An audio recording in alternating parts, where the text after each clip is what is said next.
and my wolf pack, it grew by one. So where there were two of us in the wolf pack. I was alone first in the pack, and then Doug joined in later.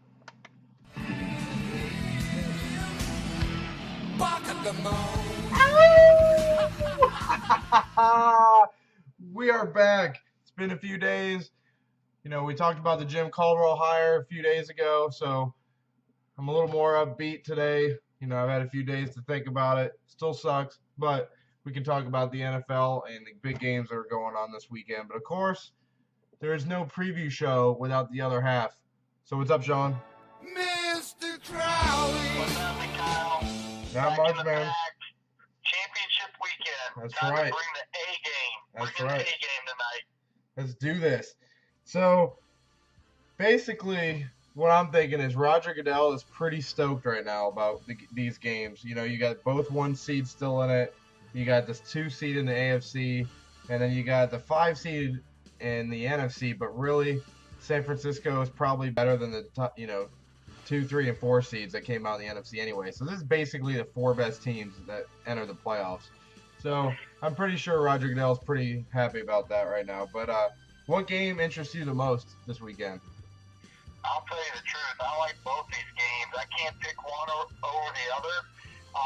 You've got basically an offensive matchup in New England, Denver. Everybody's talking about Brady and Manning. It's almost like those two are just playing each other instead of 2 football teams. But so you have the offensive matchup there. That's going to hopefully be, a high scoring affair, lots of excitement. And then you just have the smash mouth San Francisco against Seattle. 2 great defenses, power running game with Marshawn Lynch, and a lot of hatred right there. Yeah. Throw in the 12th man and playoff atmosphere. And to tell you the truth, I can't pick either game over the other. I love both of them going into this weekend. Let's talk about how we got here. We got an NFC. Seattle beat New Orleans last week, 23-15 at home. And San Francisco went to Carolina. Pretty much, wasn't really close. San Francisco won 23-10. AFC, you got New England over Indianapolis in a bloodbath, 43-22. And then Denver over San Diego, 24-17. So that's how they got here. For me, being an NFC guy, I'm more interested in the San Francisco-Seattle game. I really don't like either team. I'm sick of Seattle and their cockiness, and San Francisco is just, they become one of those teams that's good every year. So being a Lions fan and being a fan of a shitty team, I stick with other shitty teams. So it kind of sucks that San Francisco's been in the NFC title game 3 years in a row. But some quick notes here about the game. We got Carlos Rogers is questionable for this game. He's missed both playoff games for San Francisco, so who knows if he plays. And if he does play, who knows how effective he's going to be. And then on the other side, Seattle, Percy Harvin has been ruled out with the concussion that he received last week. Not like I said last week, it's not that it really matters because he wasn't anything last week either. I think he had 1 catch or 1 end around or something like that. So a couple more notes. San Francisco's won 8 straight, dating back to the regular season. So, obviously they're pretty hot right now. And obviously, if you guys didn't know, they're in the same division. So they went 1-1. They split the series. San Francisco went to Seattle, got demolished in week 2. And then Seattle went to San Francisco and only lost by 3 at the end. I think one big thing, I wanted to bring this one up with you, Sean. What do you think about how both teams, Seattle and Denver, are both made sure that they only sold tickets to the home state? What do you think about that? I think it's pretty smart. I mean, they both know that they want to have a home field advantage. I mean, you work all year to play at home and get that advantage in the playoffs. They're trying to control that. And honestly, I think it's a smart decision. It's probably not the fairest thing out there. Yeah. But you know what? If the other team won more games, they'd be doing the same thing. Yep, exactly. And I think we're going to see a lot more of that. This is the first, I mean, it might have happened before, but this is the first year I've really heard about it. When Seattle did it, everyone's like, oh man, and then Denver did the same thing. So now I think this will be more the norm, come next year. But the other big story here, that in this game, the San Francisco-Seattle game, This week, Joe Montana came out and kind of criticized Kaepernick's game, said he still has a long way to go. I think it's kind of interesting because Kaepernick's only in his second year of starting. I don't really understand why Joe Montana would take the time out to take a stab at him this early. You think he might be? I mean, it's crazy to think, but you think Montana might be a little nervous that Kaepernick's hitting into his legacy there in San Francisco? I don't know. You hear a lot of this from these retired players. They come back, they chime in about a lot of stuff that they should probably just keep their mouth shut about. Yep. You know, Montana's legacy is completely intact. I don't think he has to worry about Kaepernick stealing any of his thunder. And it kind of goes without saying. I mean, Kaepernick does have room for improvement. I mean, he's a heck of a leader. He's got his team where they're at. But, you know, he's got some areas he can improve. Montana probably should have just kept his mouth shut on this one. It's a lot of hype that probably didn't even need to happen. Yeah, I think I could go either way. I think it could either cause a distraction or maybe Kaepernick's like, okay, prove him wrong, you know? So that's a lot, that most of the storylines that are going on in this game. In my opinion, I think San Francisco is going to win this one.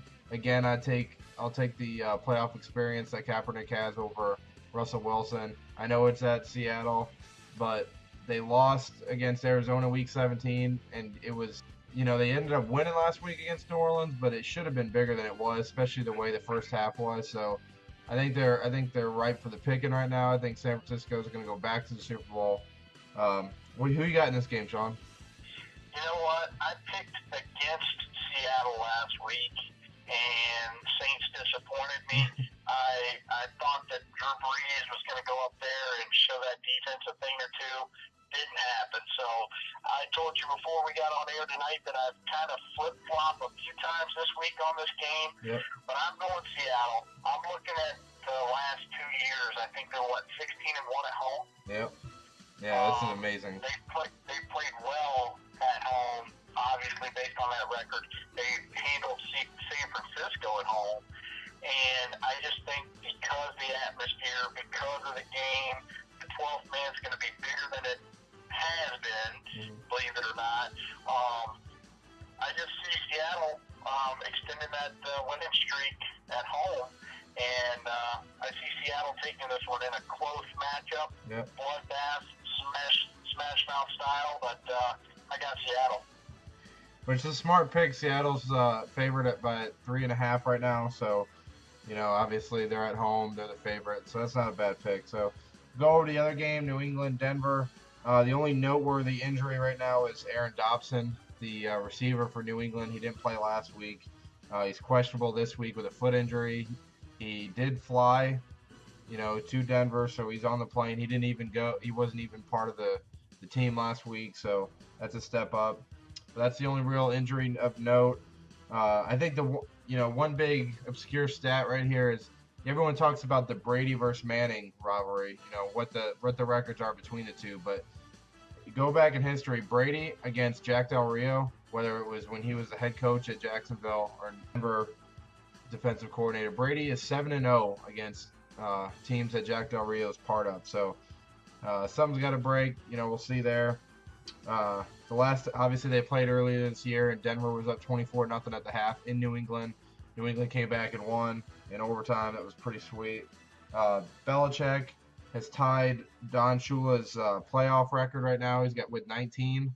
If he wins another one, I saw that he has to win 2 more to tie Tom Landry. So he's getting up there, being one of the historical coaches. The other big one is everyone knows that's been watching this knows that I'm not a huge Peyton Manning fan. I love the guy as a person. Just as a football player, he's tremendously overhyped. Peyton Manning has been in the playoffs 13 years and has only won more than one game in a year 3 times. So in 13 tries, only 3 times did he win more than once. And they won last week, obviously. So we'll see here. And on the other side, Brady has been to 11 postseasons, and 6 of them they've won at least 2 games. So big difference there. But where do you see going with this one, Sean? Well, I'm gonna to go against some of the stuff you're talking about right there. I'm kind of buying in. I'm drinking the Peyton Manning Kool-Aid this year. I mean, he's 68% completion percentage. Threw for almost 5,500 yards, 55 touchdowns, 10 interceptions. I mean, those numbers, 55 touchdowns, that's mind-boggling. Yep.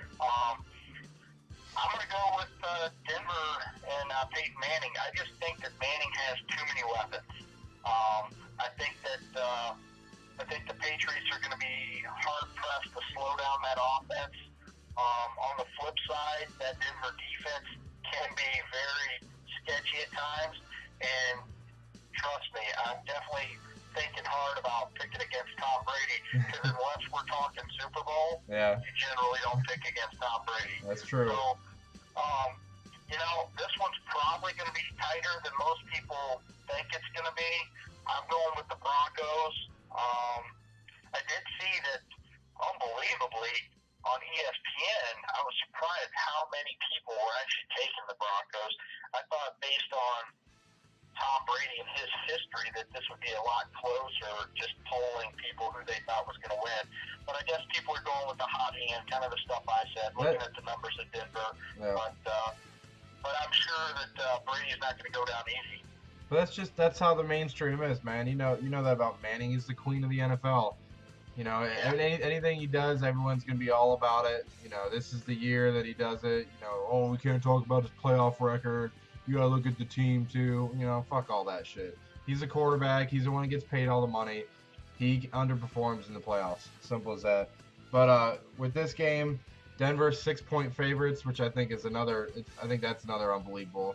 I don't know how Seattle's 3.5 over San Francisco and Denver's 6. I don't get that, but okay. But after this weekend, I'm either going to be the stupidest person here, or you guys are going to be like, damn, that dude's smart. So I'm picking New England. I always will pick Brady pretty much over everyone. And when it comes to Peyton Manning, every time. I'll pick Brady over Manning every time. I don't care who he's throwing to. I don't care if they called me and suited me up. I still pick Brady because that dude is amazing. So to recap, I got San Francisco over Seattle and New England over Denver. Sean's got the complete opposite. He's got Seattle over San Francisco and Denver over New England because he doesn't like to take chances on anything. He likes to go with whatever everyone else is saying. You must have forgot about my picks from last week. Yep. Oh, that's probably it, Sean. You're too scared to go on a limb because how bad your picks were last week. That's fine, man. I think we both went 2-2, I believe. That's true, but the difference is I still want to make risk. I can still pick a risky game. You're just going with the hot hand and what everyone else is saying. So, everyone out there, if you want to know what Sean's picked, just go to ESPN. They'll tell you what Sean's picks are. So, all right, man, we got to. All right, we got to get going, man. Enjoy the games this weekend, everybody.